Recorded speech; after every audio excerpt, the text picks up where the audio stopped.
کو قبولیت تک پہنچائے. سہارا درود کا لیں, بلند آواز سے صلوات کرو.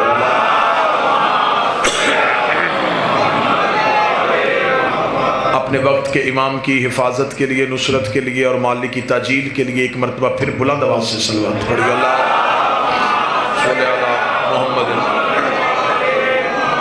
اجازت ہے ذکر شروع کیا جا سکتا.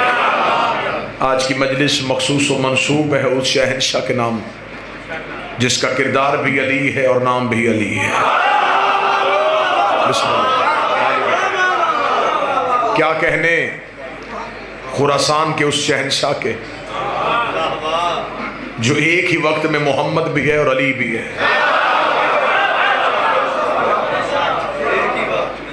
یہ اعزاز صرف سیدہ کے بیٹوں کے پاس ہے. یہ اعزاز صرف خاتون جنت کے بچوں کے پاس ہے کہ یہ آل محمد ہو کے پھر محمد ہو جاتے ہیں. مولا حسین عزت عطا.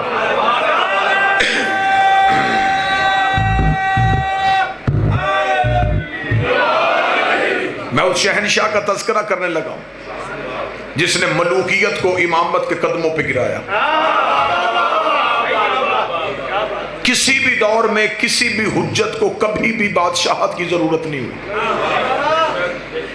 قطعاً کوئی بندہ نہ یہ سمجھے کہ جو بادشاہ ہو وہ امام ہوتا ہے یا جو امام ہو وہ بادشاہ ہوتا ہے. یوسف قید خانے میں بھی نبی تھے. فرعون تخت میں بھی لانتی تھا. اب سر ہلا رہے, اس کا مطلب ہے لانتی تخت میں بھی بیٹھا ہو.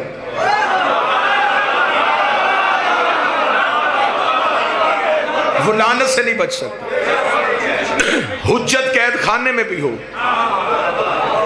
تو وہ حجت. اللہ نے سب سے پہلا ہادی آدم بنایا تھا. اللہ نے حضرت آدم کو تخت نہیں دیا, تاج نہیں دیا, جبکہ خدا نے آسمان پہ اعلان کیا تھا کہ میں اپنا پہلا خلیفہ بنانے لگا زمین والوں کے لیے. تو میرے مالک اگر تو نے پہلا خلیفہ بھیجنا تھا اسے پورے جاہ و جلال کے ساتھ بھیجتا تاکہ دنیا کو پتا چلتا کہ جبار و قہار کا خلیفہ ہے. اسے تخت دیتا, اسے تاج دیتا, مخلوقات کو اس کی تابع کرتا, اس کے سر پہ تاج ہوتا. لیکن تو نے کوئی روب نہیں دیا. آواز پروردگار آئی, میں آدم کو تخت اور تاج بھی دے سکتا تھا. اب جملہ بڑا بریک ہے, جو جاگ رہا ہے وہ جملہ سنے گا. میں آدم کو تخت اور تاج دے دیتا, لیکن اگر میں آدم کو تخت اور تاج دے دیتا تو قیامت تک قانون بن جاتا, جس کے پاس تخت ہوتا وہ میرا خلیفہ ہو جاتا. جو اہل معرفت تشریف ہے, اگر میں آدم کو تخت اور تاج دیتا تو پھر قیامت تک قانون بن جاتا. جس کے پاس تخت ہوتا وہ کہتا میں اللہ کا خلیفہ ہوں, جس کے پاس تاج ہوتا وہ کہتا میں اللہ کا خلیفہ ہوں. تو اللہ کے خلیفہ کی نشانی بن جاتی کہ تخت والا خلیفہ ہوتا ہے, تاج والا خلیفہ ہوتا ہے, لشکر والا خلیفہ ہوتا ہے, اقتدار والا خلیفہ ہوتا ہے, ووٹوں والا خلیفہ ہوتا ہے, چاہو جلال والا خلیفہ ہوتا ہے. تو میرے مالک اب ہمارے پاس کیا نشانی ہے؟ تو نے آدم کو تخت اور تاج تو دیا ہی نہیں. اب ہمیں کیسے پتا چلے کہ بندوں کا بنایا کون ہے, اللہ کا بنایا کون ہے؟ خدا نے کہا میں نے آدم کو تخت اور تاج تو نہیں دیا, لیکن میں نے آدم کو ایک امتیاز بخشا تھا. میں نے آدم کو فرشتوں سے سجدہ کروا دیا تھا. میں نے آدم کو فرشتوں سے سجدہ کروا دیا تھا. اب قیامت تک یہ نہ دیکھنا تخت میں کون بیٹھا ہے, یہ دیکھنا فرشتہ کس کے دروازے پہ آ. جس کے دروازے پہ فرشتہ, تخت والا,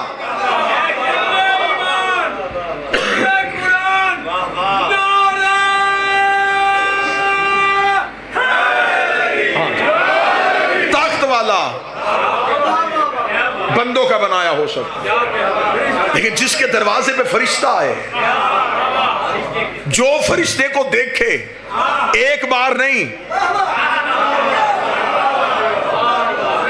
مرتے ہوئے تو فرشتے کو ہر کوئی دیکھ لیتا.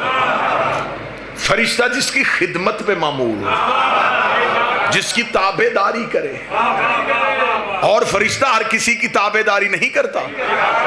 قرآن ابھی ممبر پہ لے کے آؤ, فرشتہ مریم کے حجرے میں گیا. مریم نے پوچھا انی اعوذ بالرحمن, میں تجھ سے رحمان کی پناہ چاہتی ہوں. کون ہے تو؟ جو بغیر اجازت کے بطول کے حجرے میں آ گیا. مریم نے تھوڑا روب جھاڑا تو فرشتہ بھی بول پڑا. اسے کہا رک بی بی، انا رسول ربک، میں تیرے رب کا بھیجا رسول ہوں. مریم نے کہا کیوں آیا ہے؟ اسے کہا تجھے بیٹا دینے آیا ہوں.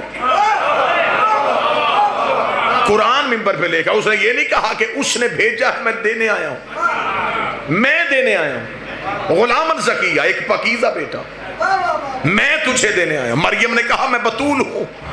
اس نے کہا میں رب کا رسول ہوں، تجھے بیٹا دینے آیا ہوں. مریم نے پوچھا تو کون ہے؟ اس نے کہا رب کا رسول ہوں، بیٹا دینے آیا ہوں. مریم نے پوچھا تو کون ہے؟ اس نے کہا رب کا رسول ہوں، بیٹا دینے آیا ہوں. مریم نے پوچھا کون ہے؟ اس کا رب کا رسول ہوں، بیٹا دینے آیا ہوں. سطر میں نے قتل نہیں کروانی، لفظ میں نے زمین پہ نہیں جانے دینا. مریم نے پوچھا کون ہے؟ کہتا رب کا رسول ہوں، بیٹا دینے آیا ہوں. یہی فرشتہ زہرا کے دروازے پہ آیا. زہرا نے پوچھا کون ہے؟ کہتا فقیر ہوں، روٹی دینے آیا. بولو جو حسین کے نوکر بیٹھے. مالک حسین وہاں کیا کہہ رہا ہے؟ وہاں کہہ رہا ہے کہ میں بیٹا دینے آیا ہوں، یہاں کہہ رہا ہے روٹی لینے آیا ہوں. اب نیاز بیگ میں فتوے کی دکان کھلے تو پھر کھلے. اس کا مطلب ہے جن کا فقیر مریم کو بیٹے دے سکتا ہے، وہ علی ہمیں بیٹے کیوں نہیں؟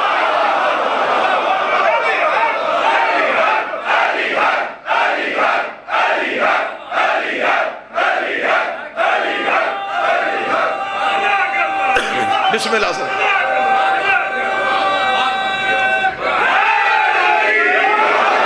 کیا کہا اس نے؟ میں روٹی لینے آیا. قرآن لیا ہو، سنی تفسیر دکھاؤں. طاہر القادری نے لکھا تفہیم القرآن کہ یہ مکہ مدینے کے فقیر نہیں تھے، یہ اللہ کے بھیجے فرشتے تھے جو زہرا سے روٹیاں مانگتے رہے. اب یہ سوال طاہر القادری سے پوچھو، فرشتوں کو تو بھوک لگتی نہیں،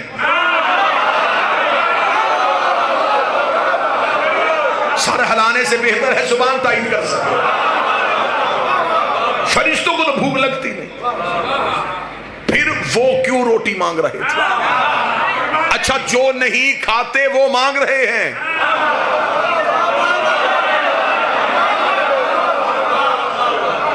اور جو روٹی کے بغیر مر جاتے ہیں وہ مانگتے ہوئے مر رہے ہیں. چلے میں اگلا جملہ ایک اور گرہ کھول دیتا ہوں. فرشتوں کی تخلیق کا مقصد کیا ہے؟ عبادت الہی. ان میں نفس نہیں، ان میں خواہش نہیں، کھانا پینا اوڑھنا بچھونا بستر لباس اولاد شادی کچھ نہیں، صرف عبادت. جو قیام میں ہے وہ قیام میں، جو رکوع میں وہ رکوع میں، جو سجدے میں وہ سجدے. اب یہ عبادت الہی میں مصروف ہے. ان میں سے خدا نے چند فرشتوں کو بھیجا ہے زہرا کے دروازے پہ روٹی میں. سنیے، میں یہاں منبر پہ تقریر کر رہا ہوں، مجھے باہر سے کوئی بھائی آواز دے الوی صاحب مجلس چھوڑے پہلے آئیں چائے پی لیں، تو اب مجھے بتائیں کیا مجھے منبر چھوڑنا چاہیے؟ یہ ہے اعلیٰ کام، وہ ہے کم تر کام. ہاں اگر میں کمرے میں چائے پی رہا ہوتا اور کوئی تیز تیز آ کے کہنا جلدی کریں، منبر خالی ہو گیا، اب مجھے چائے چھوڑنی چاہیے، کیونکہ وہ تھا کم تر کام. خطیب میں اور مجمع کے ذہن میں چند سیکنڈ کا بھی فاصلہ آ جائے نا تو پھر باتیں ضائع ہونی شروع ہو جاتی ہیں، ذہن اکٹھے چلے تو پھر لفظ ضائع نہیں ہوتے. میں نے کہا کہ ہمیشہ کم تر کام اعلیٰ کے لیے چھوڑا جاتا ہے، اعلیٰ کام کم تر کے لیے نہیں چھوڑا جاتا. فرشتے کر رہے تھے اللہ کی عبادت. خدا نے کہا تسبیحاں چھوڑو زہرا سے مانگو، تسبیحاں چھوڑو سیدوں سے مانگو. خدا نے فرشتوں کی عبادت چھڑوا کے سیدوں سے منگوا کے دنیا کو بتایا ہے ان سے مانگنا بدعت نہیں، فرشتوں کی عبادت ہے. مانگا ہے سیدوں، لہذا اللہ کی حجت کے لیے تخت اور تاج ضروری نہیں. ہر دور میں امت نے آل محمد سے تخت اور تاج چھین کے یہ سمجھا کہ شاید ہم آل محمد کو کمزور کر دیں، لیکن یہ سچائی روز روشن کی طرح عیاں ہے کہ ہر حکومت حجت کے دروازے پہ آئی ہے. کسی بھی دور میں کوئی بھی حجت حکومت کے دروازے پہ نہیں گئی. علی خاموش اپنے گھر بیٹھے رہے. حکومت بار بار جاتی رہی. آخر جب تنگ آ گئے تو پھر تھک ہار کے علی سے کہنے لگے یا علی آپ حکومت کریں گے؟ کیا کہنے میرے بادشاہ علی تیرے جملے کے. اللہ نے فرمایا اٹھاؤ اپنی اس زخمی اونٹنی کو. تمہاری حکومت میرے نزدیک بکری کے ناک سے بہتے ہوئے پانی سے بھی کم تر. میں تمہاری حکومت کو کیا سمجھوں. یہی حکومت لالچ بن کے حسن کے سامنے آئی. حسن نے ٹھوکر مار کے بتایا تجھے میرے بابے نے طلاق دی ہے، اور جسے باپ طلاق دے وہ بیٹوں پہ حرام ہو جاتی ہے.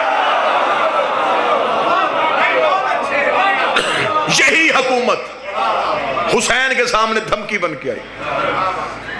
حسین نے پرزے اڑا دیے. سجاد کے سامنے خوف بن کے آئی. سجاد نے حکومت کو رسیوں میں باندھ دیا. باکر کے سامنے روب بن کے آئی. اس نے کم سنی میں ہرا دیا. جعفر کے سامنے فتنہ بن کے آئی. اس نے علم سے شکست دے دی.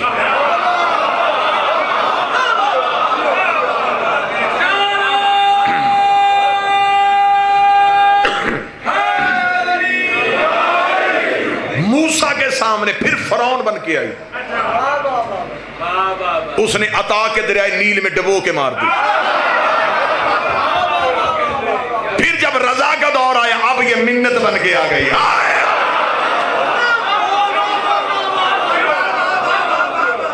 کہاں سے چلی تھی؟ کہاں سے چلی تھی؟ کبھی دھمکی، کبھی لالچ، کبھی خوف، کبھی روب. چلتے چلتے میرے بادشاہ علی ابن موسیٰ رضا کا دور آیا. اب کوئی روب نہیں، اب کوئی دھمکی نہیں، اب کوئی لالچ نہیں. اب وہی شرطیں سامنے رکھی جو مصطفیٰ کے سامنے رکھی تھی. مصطفیٰ سے بھی کہا تھا رشتہ بھی دیتے ہیں،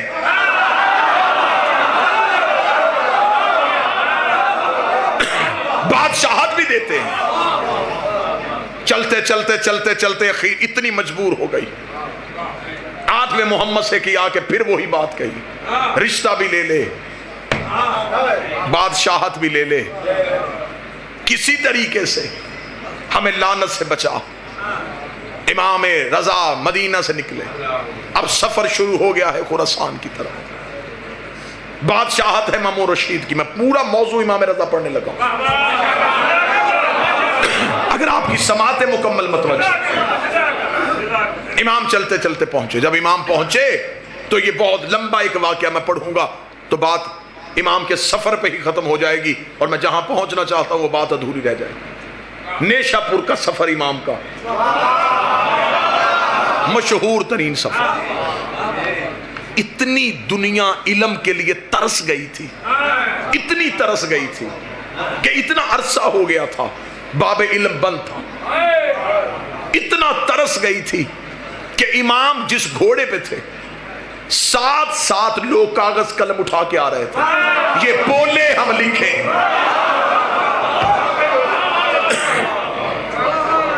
اور امام کی وہ حدیث جسے سلسلۃ الذہب کہا جاتا ہے، وہ حدیث آج بھی علماء کہتے ہیں کہ اسے کاغذ پہ لکھ کے پانی میں ڈبو کے گونگے کو وہ پانی پلایا جائے تو اسے زبان مل جائے.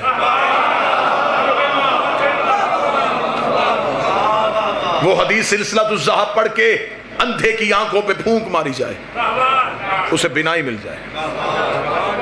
جب نیشہ پور کے قریب آ کے امام سے پوچھا گیا کچھ تو بول، امام نے پھر ایک سلسلہ شروع کیا. اسے کہتے ہیں سلسلہ عصمت، اسے کہتے ہیں شجرہ طیبہ.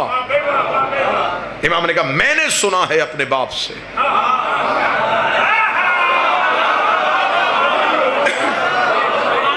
جس کا نام موسیٰ کاظم تھا، انہوں نے سنا اپنے باپ سے جو جعفر صادق تھے، انہوں نے سنا اپنے باپ سے جو محمد باقر تھے، انہوں نے سنا اپنے باپ سے جو علی زین العابدین تھے، انہوں نے سنا اپنے باپ سے جو حسین ابن علی تھے، حسین نے سنا ہے اپنے بھائی حسن کے ساتھ بیٹھ کے جو حسن تھے، حسن اور حسین نے سنا ہے علی سے، علی نے سنا ہے محمد سے، محمد نے سنا ہے جبریل سے، جبریل نے سنا ہے اللہ سے۔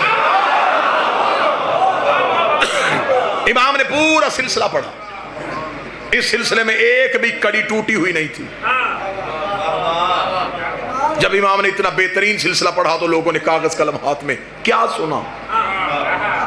اب امام گھٹنوں پہ کھڑے ہوئے، زین پہ کھڑے ہوئے، امام نے کہا لا الہ الا اللہ ایک قلعہ ہے، یہ کہہ کے امام پھر بیٹھ گئے، سواری پھر چلی، لکھنے والے کاغذ قلم لے کے پیچھے بھاگے، مولا آگے، امام پھر گھٹنوں پہ اٹھ کے کھڑے ہوئے، امام نے کہا اس قلعے میں داخل جو ہوگا وہ امان پا جائے۔ لوگوں کے چہروں پہ خوشی آئی، امام پھر بیٹھے، لوگ پھر پیچھے پیچھے دوڑے، امام پھر گھوڑے کی زین پہ بلند ہوئے، امام نے کہا لیکن اس قلعے میں داخل ہونے کی چند شرطیں ہیں۔ اتنا کہنا تو لوگوں کے سانس وہیں کے وہیں رک گئے کہ اب مولا پوہے گا کہ وضو شرط ہے، نماز شرط ہے، غسل شرط ہے، روزہ شرط ہے، تقوی شرط ہے، زہد شرط ہے، عبادت شرط ہے۔ امام کا گھوڑا چلتا گیا، 40,000 کاغذ قلم امام کے پیچھے پیچھے چلتے گئے، مولا وہ شرط کیا ہے، مولا وہ شرط کیا ہے، مولا وہ شرط کیا ہے۔ امام گھوڑے کی زین پہ اٹھ کے کھڑے ہوئے، اپنی ابا کو کھولا، سینے پہ انا من شروطہا، ان شرطوں میں ایک شرط عام ہے، عام ہے وہ شرط، ہمارے بغیر تم لا الہ الا اللہ میں نہیں پہنچ سکتے۔ امام پہنچ گئے خراسان، مامون نے کہا کہ مولا میں چاہتا ہوں کہ آپ کی بیعت ہو۔ امام کو تخت پہ بٹھایا گیا، امام نے کہا پھر اسے کہا بیعت کروائیں، توجہ میری طرف رکھیے۔ امام نے ایسے ہاتھ بلند کیا، لوگ سامنے لائن بنا کے کھڑے تھے بیعت کرنے کے لیے، امام یوں بیٹھے تھے بلا تشبیہ۔ مامون نے کہا کہ مولا میں بیعت کروانا چاہتا ہوں، امام نے کہا میں بیعت کروا رہا ہوں۔ اس نے کہا مولا ایسے بیعت نہیں، ہم تو ایسے کرواتے ہیں۔ امام نے مامون کی طرف دیکھا، بدبخت تجھے نہیں پتا معصوم کسی کے آگے یوں نہیں کرتا۔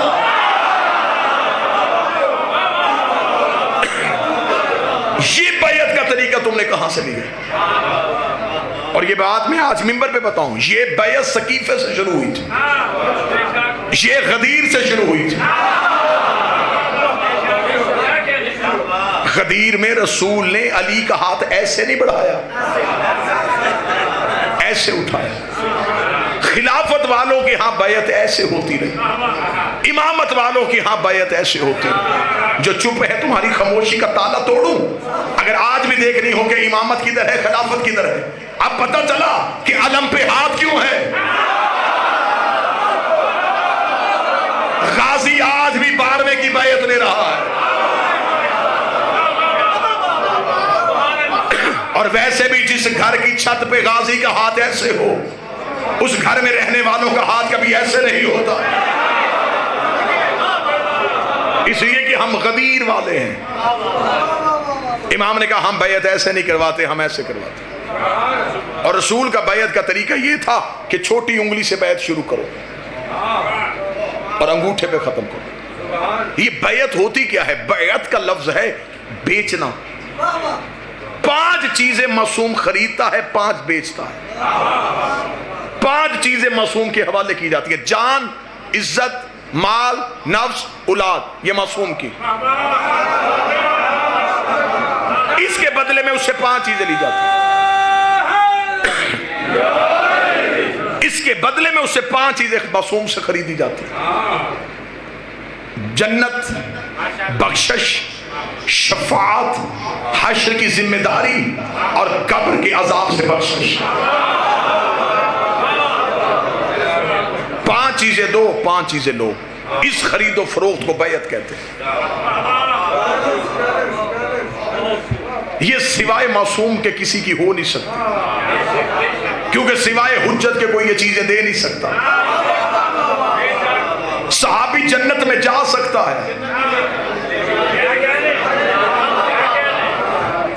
لے جا نہیں سکتا. ویسے بھی میں پاکستان کے ہر ممبر پہ کہہ رہا ہوں، میرے اہل سنت بھائیوں نے اسلامیات میں وہ واقعہ بڑی کثرت سے لکھا ہے کہ ہمارے پاس 10 صحابہ کرام رضوان اللہ علیہم اجمعین ایسے ہیں جنہیں نبی نے اپنی زندگی میں بیعت رضوان میں جنت کی بشارت دی تھی، اور انہیں میرے اہل سنت بھائی عشرہ مبشرہ کہتے ہیں کہ ہمارے پاس 10 ایسے ہیں، ہمارے پاس 10 ایسے ہیں جنہیں نبی نے جنت میں جانے کی بشارت دی تھی. مجھے اس واقعے میں بحث نہیں کرنی کہ اس کی شرط کیسی ہے، یہ واقعہ ہے یا نہیں ہے، لیکن میرے اہل سنت بھائیوں کے پاس صرف 10 ایسے ہیں جنہیں نبی نے جنت میں جانے کی بشارت دی تھی.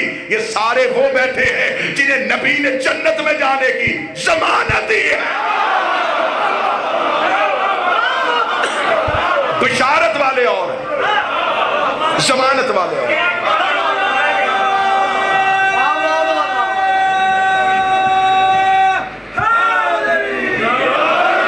متوجہ ہیں جی؟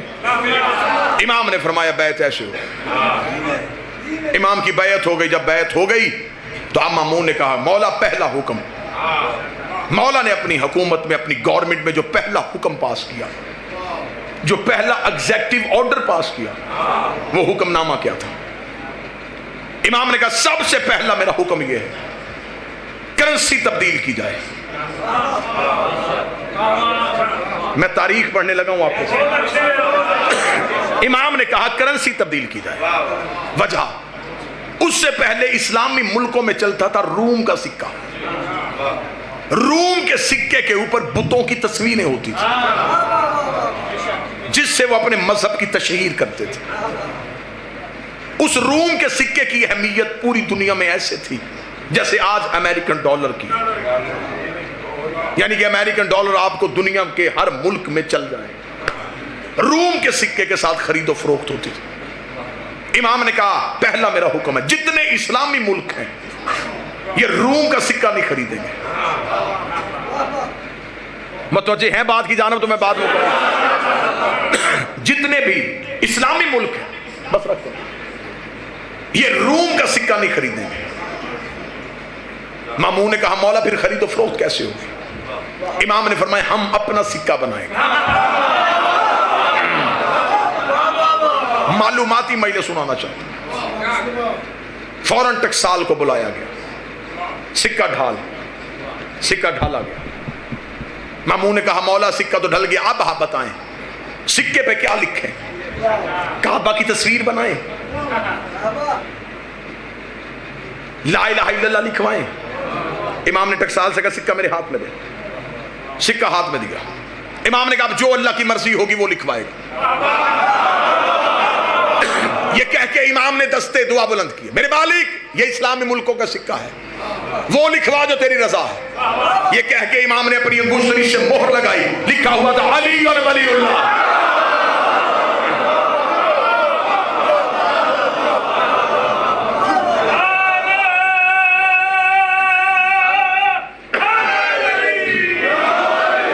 کیونکہ لا الہ الا اللہ سب کوئی پڑھ سکتا ہے، محمد رسول اللہ ہر کوئی پڑھ سکتا ہے. علی ولی اللہ وہ پڑھے گا جس کا لا الہ پہ بھی یقین ہوگا. محمد رسول اللہ پہ علی ولی اللہ دین کی کچی پکی کا نام نہیں، دین کی ماسٹر ڈگری کو علی ولی اللہ کہتے ہیں. امام نے کہا علی ولی اللہ کا سکہ. امام نے کہا یہ سکہ بناؤ. وہ سکہ بن گیا. وہ سکہ اسلامی ملکوں میں پہنچا دیا گیا. اب دشمن کے لیے تو وہ موت تھا کہ دل میں بغض علی جے میں علی ولی اللہ. مولا حسین. لیکن نوکر کے لیے، علی کے محب کے لیے وہ قیمت سے زیادہ قیمتی تھا. لیکن انہیں یہ بھی پتا تھا علی کے شیعوں کو کہ یہ سکہ ہمیشہ نہیں چلے گا، آخر تھوڑی دیر کے بعد اس سکے کو بند کر دیا جائے گا. لہٰذا علی کے جتنے شیعہ تھے وہ اس سکے کو خرچ نہیں کرتے تھے، اسے اپنے پاس رکھ لیتے تھے. پھر جب بھی کوئی سفر کے لیے نکلتا وہ اس سکے کو کپڑے میں باندھ کے اپنے بازو میں باندھ کے میرا امام ضامن ہے.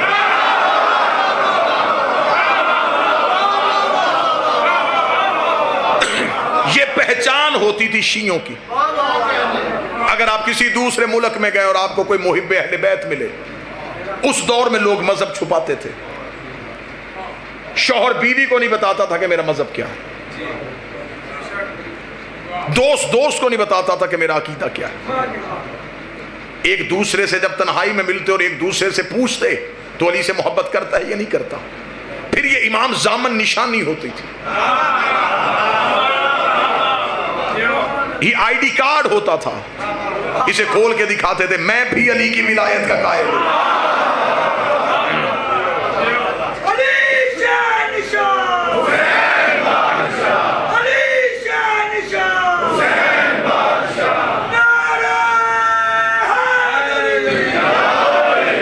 ایک دن میرے شہنشاہ, موضوع پسند ہے سرکار بات میں, کیونکہ مجلس مولا کی ہے تو میں پوری گفتگو مولا پہ کروں. اتنے فضائل ہیں علی ابن موسیٰ رضا کے, اشرا پڑھا جا سکتا ہے. ایک مجلس ہو سرکار کی علمی بصیرت پہ, ایک مجلس ہو سرکار کی سیاسی فیصلوں پہ, ایک مجلس ہو سرکار کی جنگوں کی حکمت عملی پہ. پوری ایک کھلی کتاب ہے میرے بادشاہ کی سیرت. میرے شہنشاہ دربار میں بیٹھے تھے. دربار میں بیٹھے بیٹھے مامون رشید کا یہ طریقہ کار تھا کہ جتنے سیاسی فیصلے ہوتے تھے وہ خود کرتا تھا, علمی فیصلے امام سے کرواتا تھا. اور امام ویسے بھی دنیا داری کے فیصلوں کو ترجیح نہیں دیتے تھے. امام کہتے سیاست جانے اور تو جان. اس لیے علی ان ولی اللہ پڑھنے والوں کو سیاست سے دور رہنے کا حکم دیا گیا. سیاست جھوٹ اور منافقت کی ماں کا نام ہے. آل محمد نے سے دور رہنے کا حکم دیا. یہ سب سے پہلے علی کے خلاف استعمال ہوئی تھی. اب مولا صرف علمی فیصلوں کے لیے دربار میں آتے. مامون رشید ایک دن دربار میں تھا, یہاں دربار میں خوشبو کا جھونکا آیا. اتنی تیز خوشبو تھی کہ ہر کوئی دائیں بائیں دیکھنے میں مجبور ہو گیا, یہ خوشبو کہاں سے آئی. مامون رشید بھی اپنی جگہ سے اٹھا اور اس نے یوں دیکھا, یہ خوشبو کہاں سے آئی ہے. یا دور سے ایک شخص ہاتھ کا اشارہ کر رہا تھا. مامون نے کہا اسے بلاؤ. کون ہے تو؟ اس کا جسے ڈھونڈ رہا ہے. کون؟ اس نے کہا وہ خوشبو میرے پاس. مامون نے کہا کون سا عطر ہے, کس پھول کی خوشبو ہے, کہاں سے خرید کے لایا ہے؟ اس نے کہا نہ یہ پھول نہ یہ عطر. پھر یہ کیا ہے؟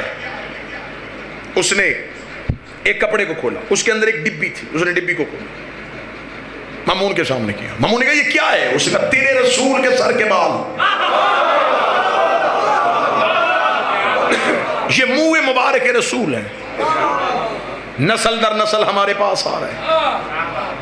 تو پھر اس نے کہا اب میں غریب ہو گیا ہوں, چاہتا ہوں یہ بال بیچ دوں, لہذا میں چاہتا ہوں کہ تو خریدے. مامون نے کہا قیمت؟ اس نے ایک بال 100 دینار, 7 بال 700 دینار. اس نے کہا اتنے قیمتی کیوں؟ اس نے کہا رسول کے خریدنے. مشیروں نے مامون سے کہا خرید لے, کوئی نہ کوئی چیز تو ہمارے پاس بھی ہوگی, ہم بھی نبی کے وارث ہیں.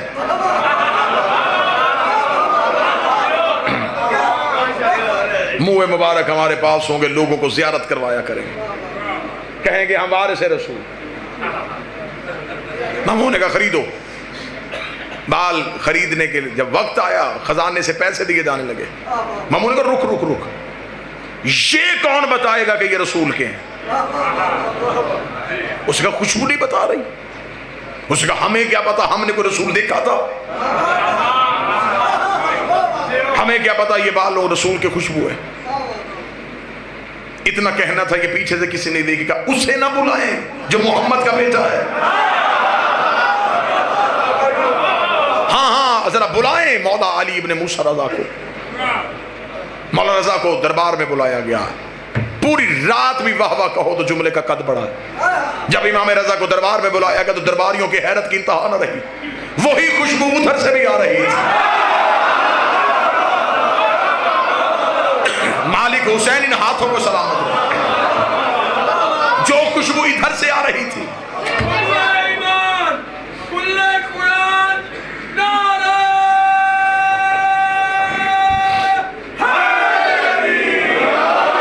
بالکل وہی خوشبو خوشبو ادھر سے آ رہی ہے۔ امام خرامہ خرامہ چلتے ہوئے مامون کے قریب آئے، مامون نے نشست کو خالی کرایا، امام کرسی صدارت پہ تشریف فرما ہوئے۔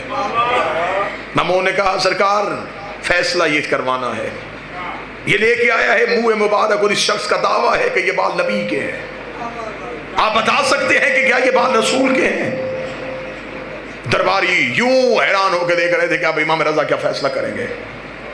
امام نے کہا بال میرے قریب کیے جائیں، تشت پہ بال رکھ کے امام کے قریب کیے گئے۔ امام نے ایک لمحے میں کہا انگلی کا اشارہ کیا، یہ 4 میرے نانا کے ہیں، یہ 3 میرے نانا کے نہیں ہیں۔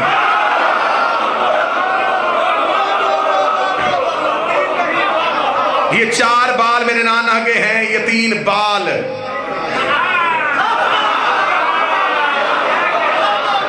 جب سے مجمع تیز ہوا ہے تب سے خطیبوں کو بھی تیزی آ گئی۔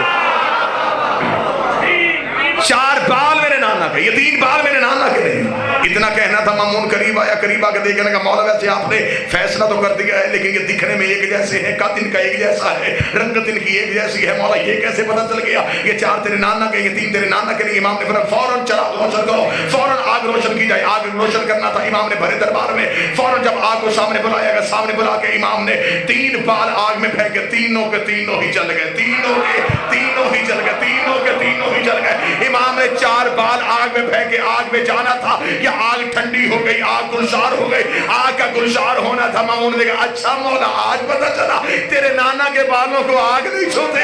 امام نے کہا بدبخت، تیری سمجھ میں نبی کا بال نہیں آیا، نبی کی آل کیسے آیا؟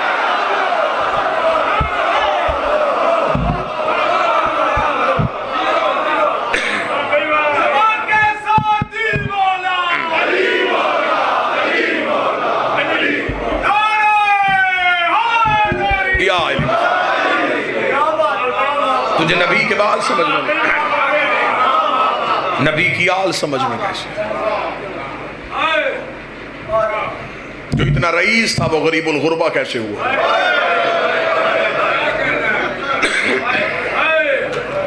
میرا مولا تمہیں مشہد لے کے جائے،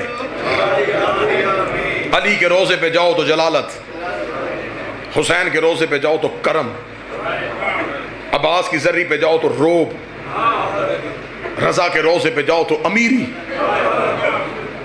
جو پہلی بار مشہد جاتا ہے نا، جو ہے امام رضا کا حرم دیکھتا ہے، سینہ بھائی جان یوں چوڑا ہو جاتا ہے، شیعہ کو فخر ہوتا ہے اس امام کا نوکر ہو۔ سونے کے دروازے، چاندی کی سیڑھیاں، بہترین حرم، تا حد نگاہ، امیری ہی امیری، خوشبو کے جھونکے، بہترین ایرانی کلیم، خادموں کی لمبی لائنیں۔ ظاہر چلتا چلتا جب امام کی ذری پہ جاتا ہے، ذری کو دیکھتا ہے، پھر چہرہ خوش ہوتا ہے۔ سونے کی ذری راز کر رہا ہے زہرا کا بیٹا، لیکن جگر اس تب پھٹتا ہے جب بندہ زیارت کی کتاب اٹھاتا ہے تو پہلا جملہ لکھا السلام علیکہ یا غریب الغربا۔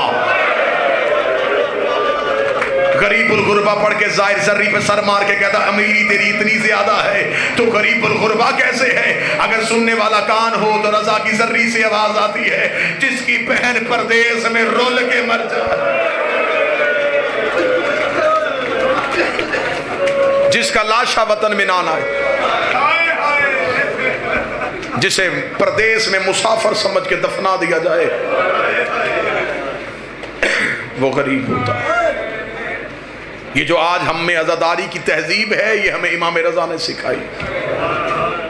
اتنا امام کو حسین کی عزاداری سے پیار تھا،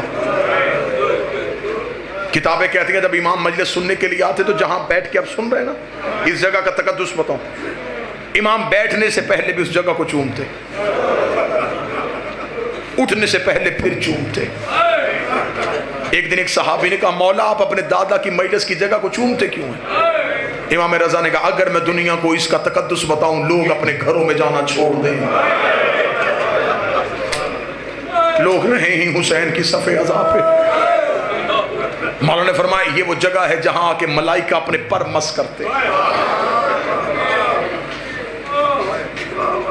مولا فرماتے اگر ہمارے عزادار کو مجلس شبیر میں بیٹھنے کا اجر بتا دیا جائے۔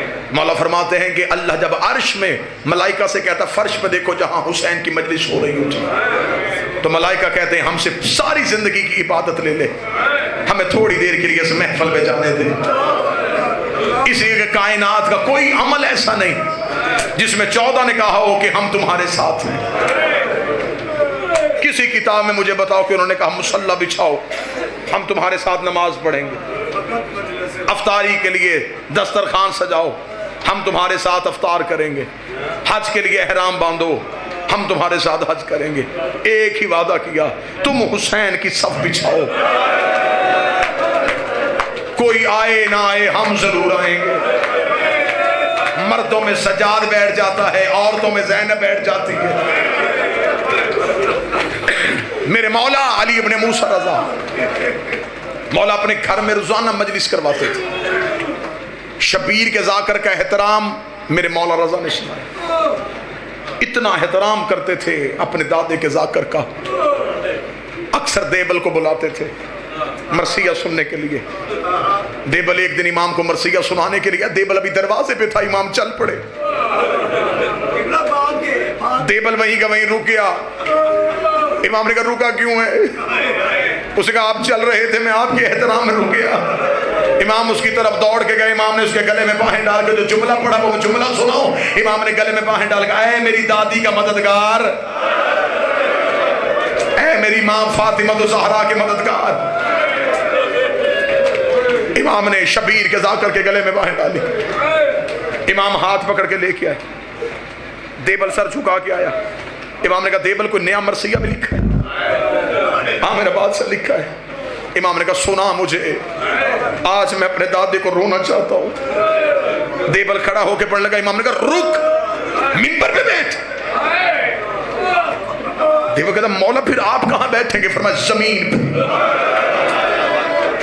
دیبل تڑپ کے کہتا میری جرت ہے زہرا کا بیٹا زمین پہ بیٹھے میں ممبر پہ بیٹھ جاؤں؟ فرمایا میں حکمن کہتا ہوں تو ذاکر شبیر بن کے ممبر پہ بیٹھ، میں عزادار شبیر بن کے خاک پہ بیٹھ۔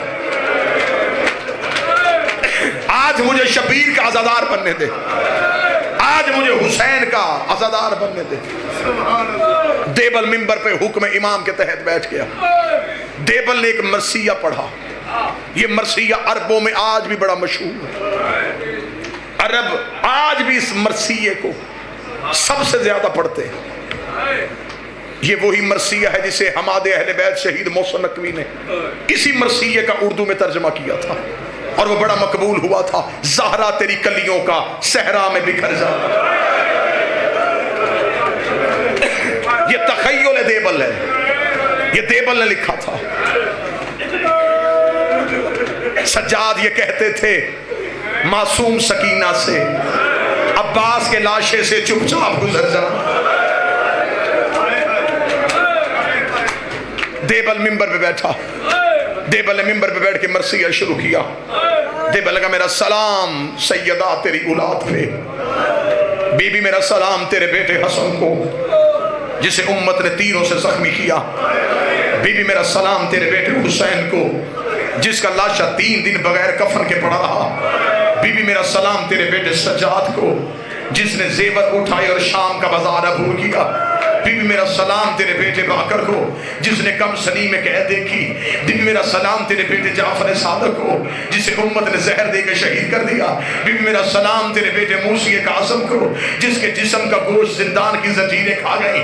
دیبل نے یہ آخری شعر پڑھا اور آخری شعر پڑھنے کے بعد دیبل ممبر سے نیچے اتر آیا۔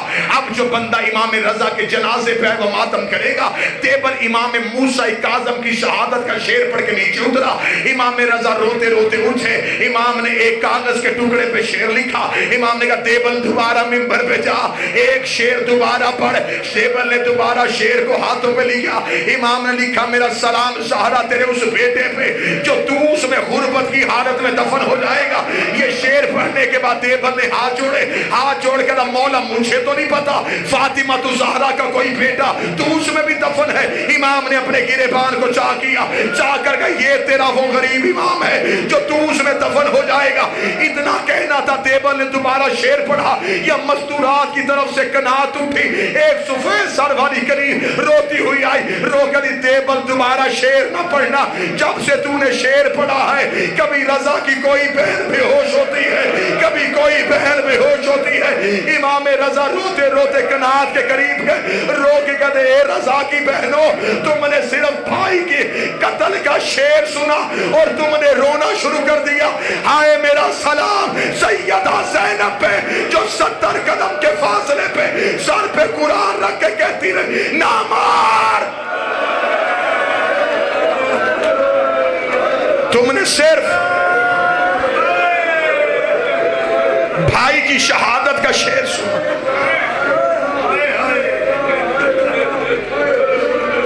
اجازت دو تو میں 2 جملے پڑھوں شہادت کے۔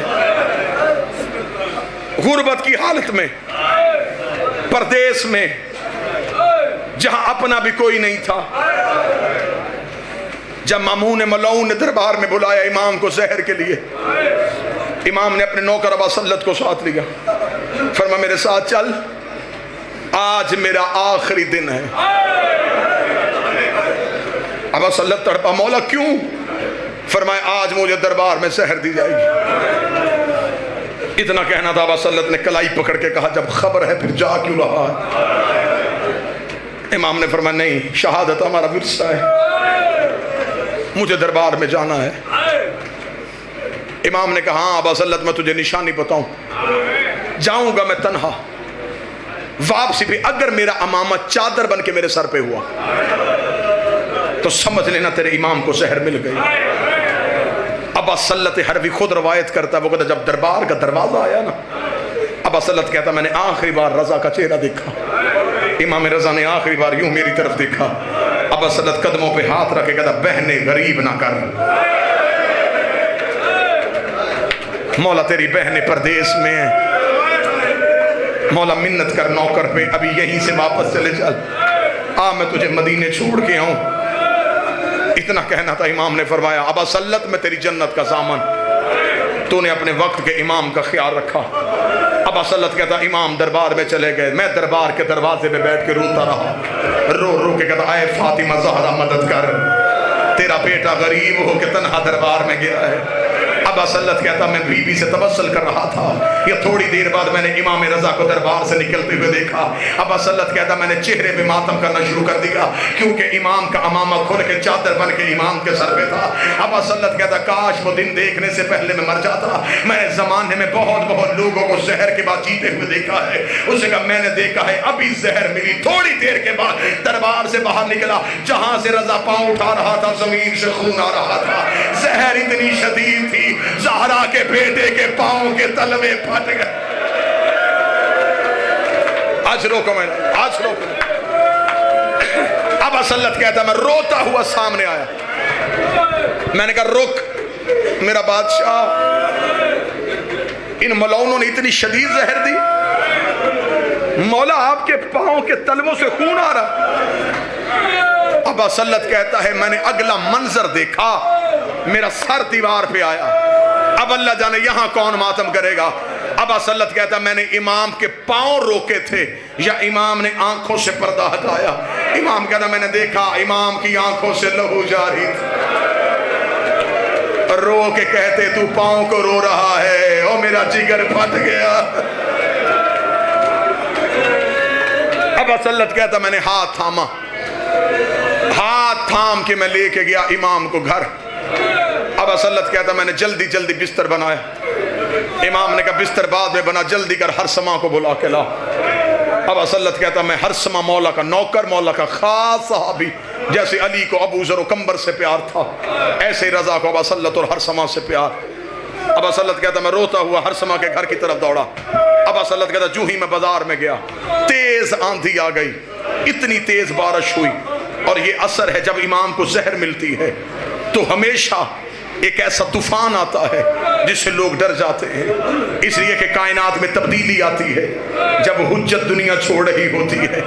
ابا سلت کہتا ہے میں نے زندگی میں اتنا خوفناک طوفان نہیں دیکھا تھا، ایسے لگ رہا تھا جیسے خراسان میں لہو کی بارش ہونے لگی ہے، اتنی تیز آندھی تھی، دروازوں کے ساتھ دروازے لگ رہے تھے، لوگ ڈر کے اپنے اپنے گھروں میں بیٹھ گئے۔ ابا سلت کہتا میں روتا روتا ہرسمہ کے دروازے پہ گیا، میں نے دروازے پہ دستک دی، ہرسمہ مصلی پہ بیٹھا تھا، میں نے کہا ہرسمہ کیا کر رہا ہے؟ اس کا نماز آیات پڑھ رہا ہوں، اتنی تیز اور اتنی خوفناک آندھی آ گئی ہے، اللہ جانے کسی مظلوم کا گھر تو نہیں اجڑ گیا، اتنا کہنا تھا۔ ابا سلت کہتا میں نے ہرسمہ کے گلے میں باہیں ڈالی، روکے کا کوئی مظلوم نہیں، ہمارا امام غریب ہو گیا ہے، ہمارے مولا کو زہر مل گئی ہے۔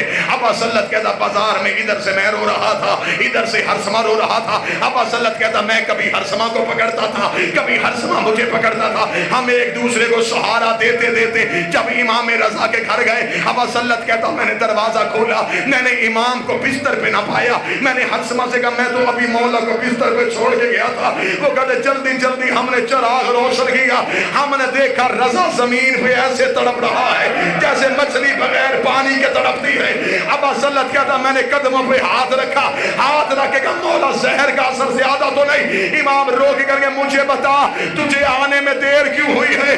رو کے کر کے مولا باہر طوفان بڑا تیز ہے، باہر بارش بڑی تیز ہے۔ رضا رو کے کہتا تم مرد ہو کے گھبرا گئے، وہ عورت ہو کے اکیلی قوم کی پہاڑیوں پہ رو رو کے کہہ رہی ہے رضا میری اونٹنی مر گئی، میری کنیز مر گئے۔ ماتم غریب